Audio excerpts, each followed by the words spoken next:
has tremendous impact.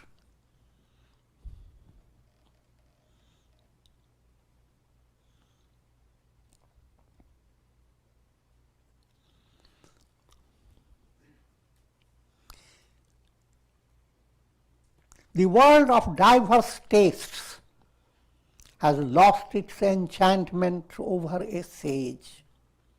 Each sense pleasure is being brought before you. He finds no delight in delicious fruits such as grapes, raisins, dates, sweet melons, oranges, to name the few.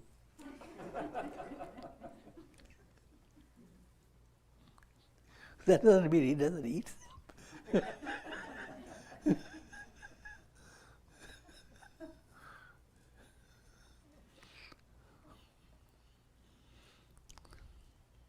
All that it means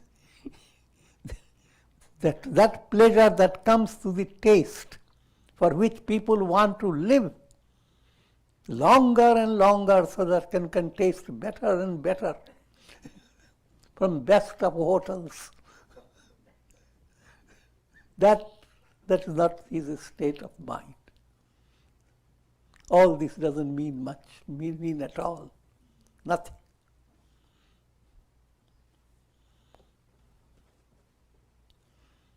Nor does he thirst for honey or intoxicating wines,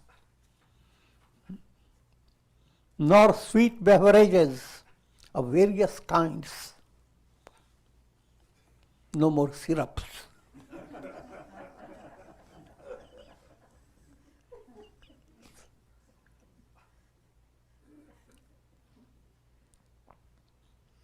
He does not delight in milk, curd, butter, or various dainty cheeses.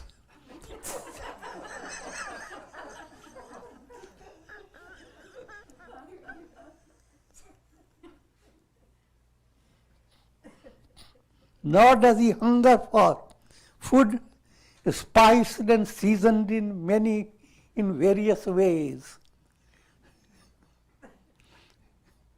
Put it in a simple, another angle.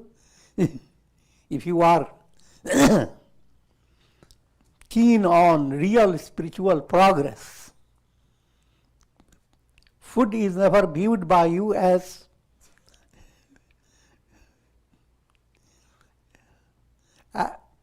just means of your taste, your pleasure. Food is meant to be your aushadhi. Food is that which will allow your body to be healthy, your mind to be relaxed. So only that is considered the delicious food for a sage. You don't have to be a complete sage, but any step you are taking towards it.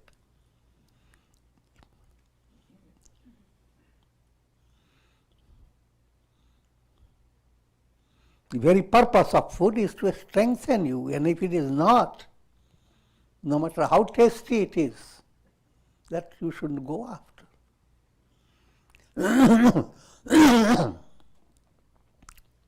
The world of sight, form and color has no meaning for a sage's mind, which is bathed in the light of the self.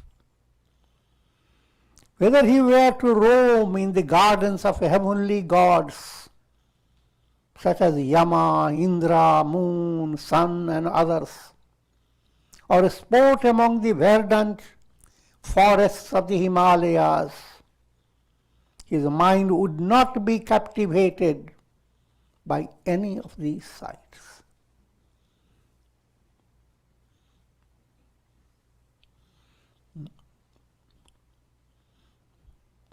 Same thing to understand.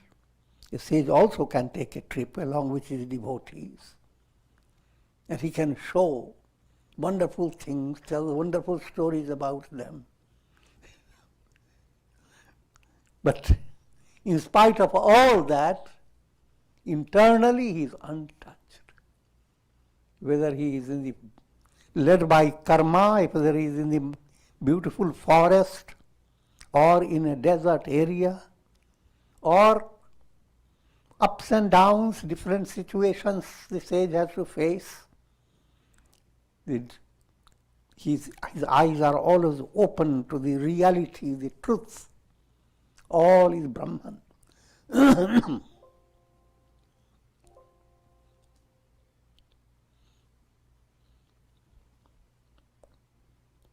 His mind does not delight in the fascinating rays of the moon, nor is it elated by the grandeur of the rising sun.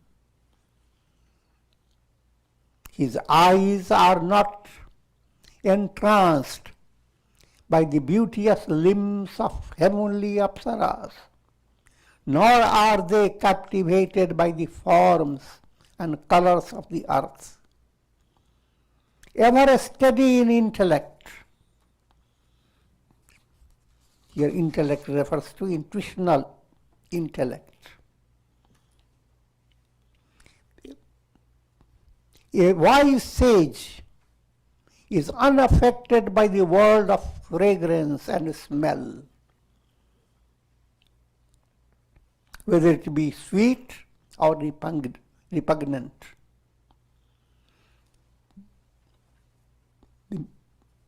This statement has two aspects. Practical, he is not affected by different types of smell, that what nose does. But nose also is symbolic of vasanas, subtle desires. You might have seen people, village people. Some people are talking at a distance, and an old man touches his hand on his nose and says, I know what they are saying.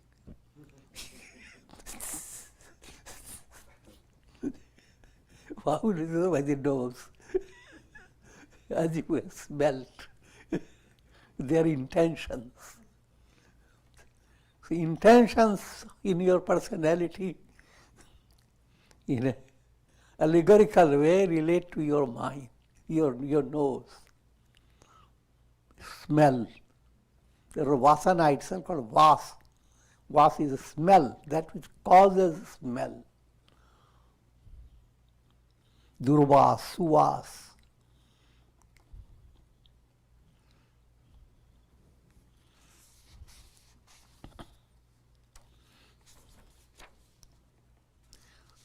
Though abiding in wondrous gardens that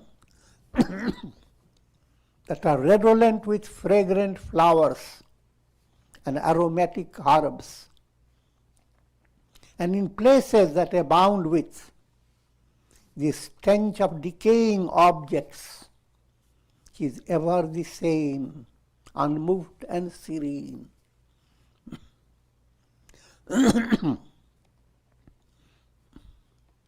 Therefore, you find Lord Shiva always presented as in cremation ground with skulls all around him. Nothing to do with the literal picture.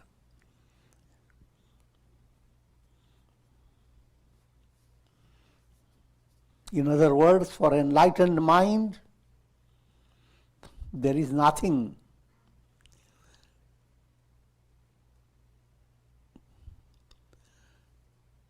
There is no difference between lively personalities with all grace and beauty, as well as just skeletons.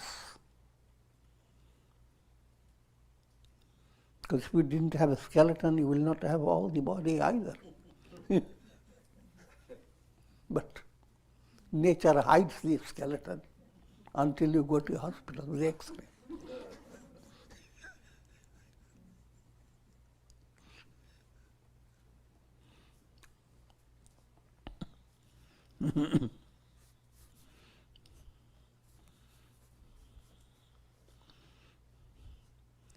whether it be the surging of a turbulent ocean, or the thundering of dark clouds, or the roaring of wild lions, the heart of a sage does not tremble, even in the midst of most terrifying of sounds.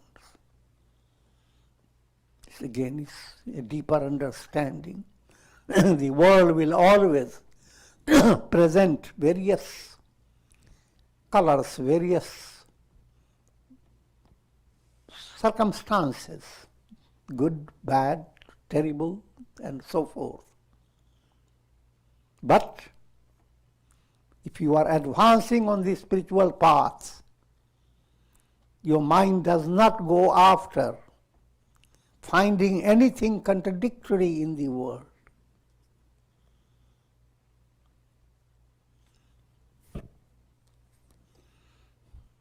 And that point has been brought out in one of the Upanishads called Samavrata.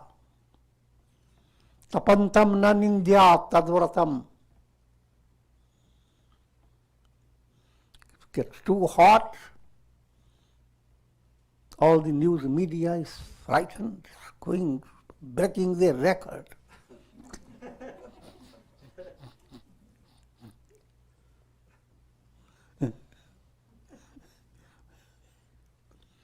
But understand, from practical point of view, do all that is needed. Leave no stone unturned. But don't get hurt internally. You are eternal soul. Nothing in the world is going to wipe you out. But wow, all this you are facing have a purpose led by your karma. And if you are advanced state, even that calculation or that type of evaluation has no meaning.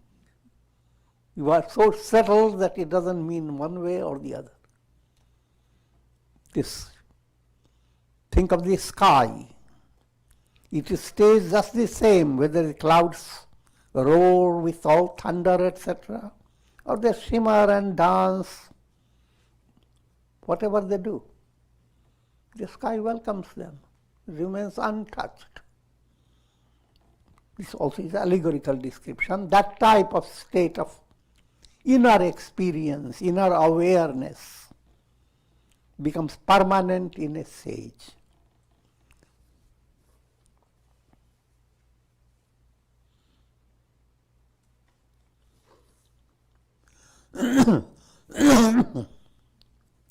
Let the intoxicated elephants trumpet.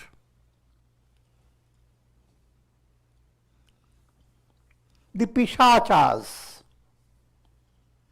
the evil spirits that roam in the night, rend the atmosphere with their clamor, or the volcanoes erupt with their deep rumbling sounds.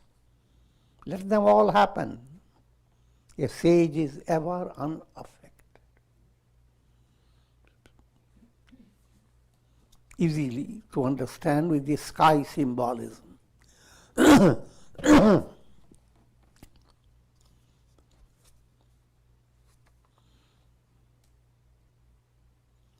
Even if you were forced to walk on the edge of a sword, or struck down by lightning, or pierced by a sharp arrow, or injured by an explosion, and all these have happened with sages, a sage remains unaffected within his heart.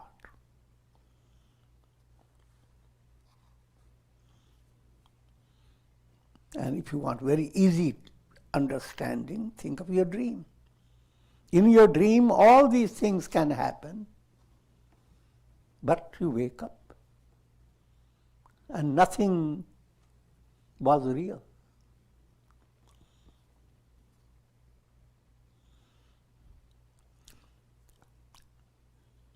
Whether his prarabdha leads him to a beautiful garden or a dreary desert, whether he is given the varied pleasures of the senses, or left confined in a dark well. Whether he finds himself in a world sparkling with various forms of prosperity and glory, or in a world that is inflicted with darkness and misery, a sage is ever balanced in his mind.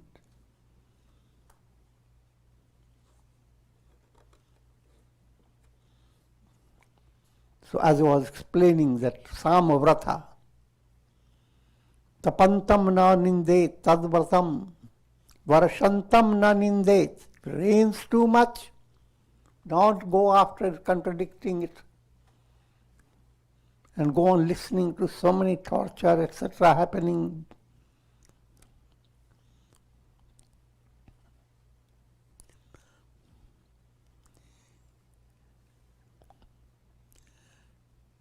Do not condemn human beings. Pashuna nindet. Do not complain against animals and birds.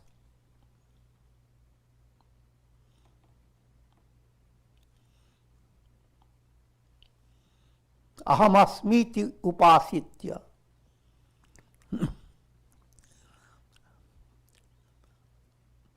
All this is nothing but I myself. Tadvratam, that's the real vrata.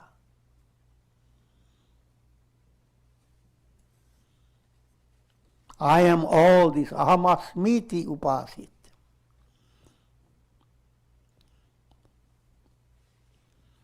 The entire dream that you are experiencing, everything in your dream is yourself. But while dreaming, you are unaware. Neither desiring dainty dishes, nor rejecting tasteless foods, he sustains his body until his prarabdha terminates. He is free of attachment and hatred at all times, in all places, and in all circumstances.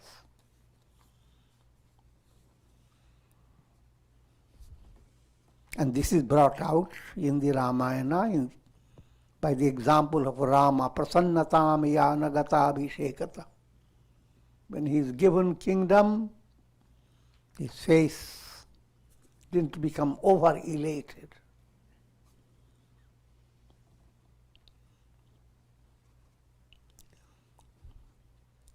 And when he was banished, he didn't become void of happiness.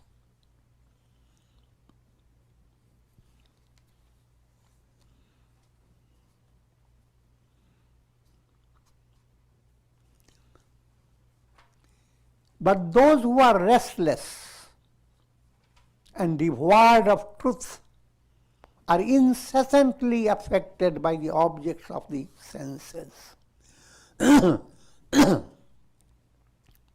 Those who are not rooted in their heart stage, those who are not sthita prajna, they are constantly affected by every little thing that happens in the world.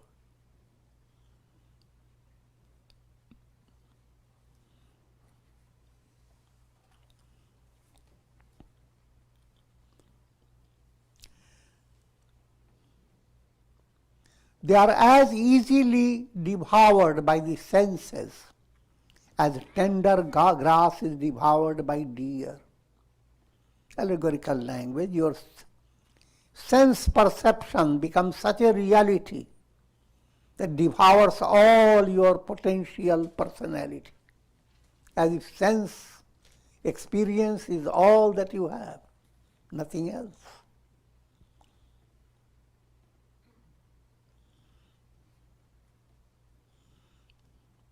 Caught in the waves of the world process and whirled in the whirlpools of desires, The ignorant are devoured by their senses, implying pleasures of the senses. Vishaya Sukh devours people, implying they devour the aspiration for attaining enlightenment. On the other hand, endowed with the vision of the self, a sage develops the mutability of a mountain. He cannot be swept by the currents of the world process, nor affected by the sharks of the senses. If you are deeply involved in practice of integral yoga in daily life,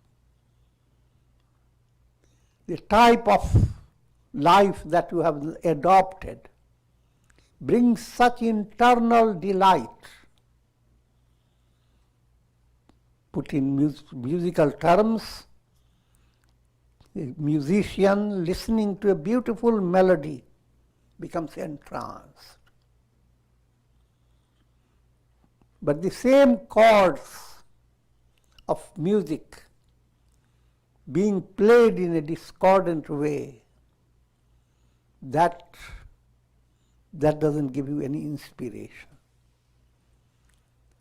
What I'm implying, if you live a rhythmic life day by day, you are putting your veena in tune, harmonizing your personality.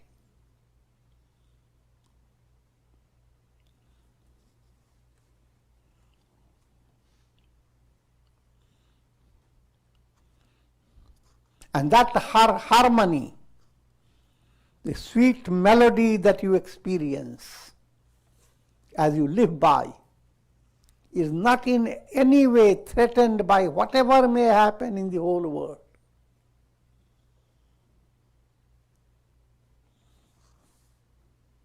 Rather, you become a source of doing immense good to the world, like spring season, vasantavat loke hite charanta.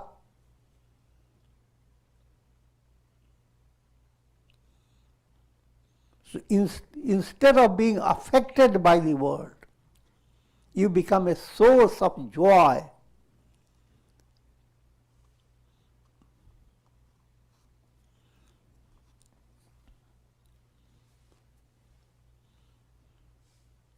For a sage who is immersed in the vision of samadhi, the vast universe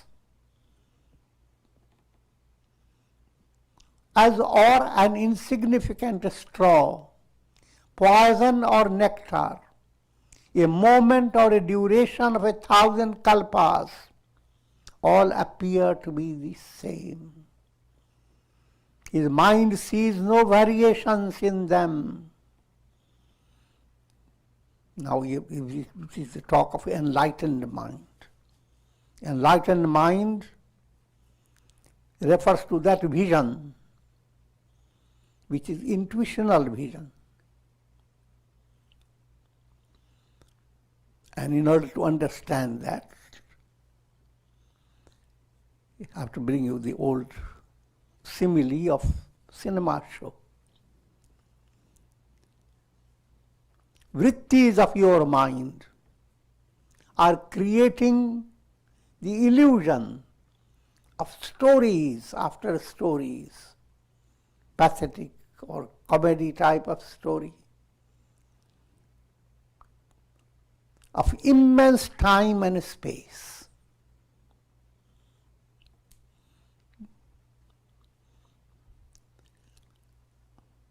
So, in the realm of projection, you see thousands of years have passed. But the reality, the screen is ever the same. Time-space experience, These are illusions created by your nervous system. When you are in deep sleep, what happens to your time and space?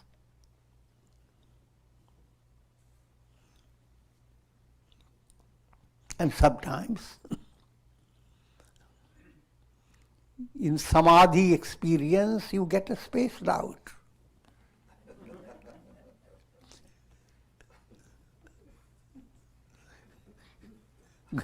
Go beyond your normal limit of consciousness.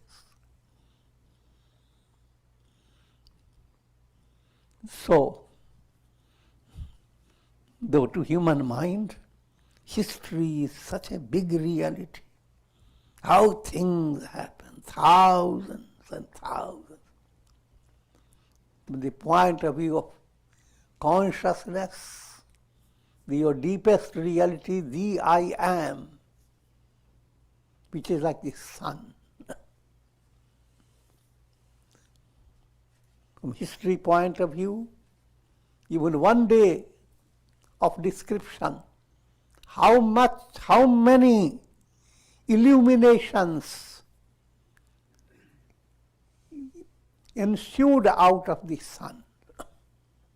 Countless illuminations. But all the while the sun is ever the same.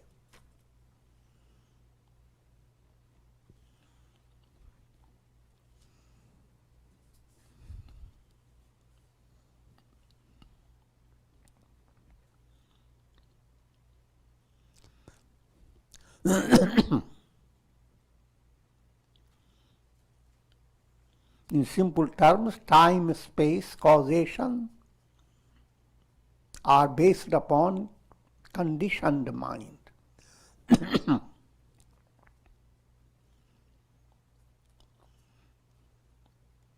With his mind immersed in Brahman, a yogi, though performing actions, is ever established in inaction. Though aware of objects, he is ever immersed in samadhi. Though hearing, he does not hear. Though seeing, he does not see. Though touching, he does not touch.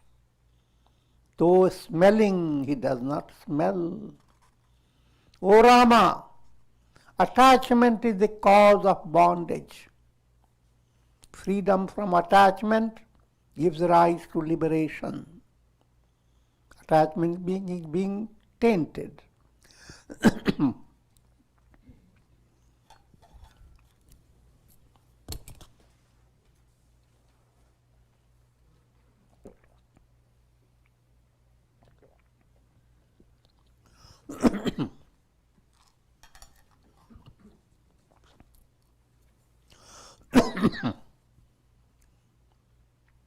And with this I will be concluding.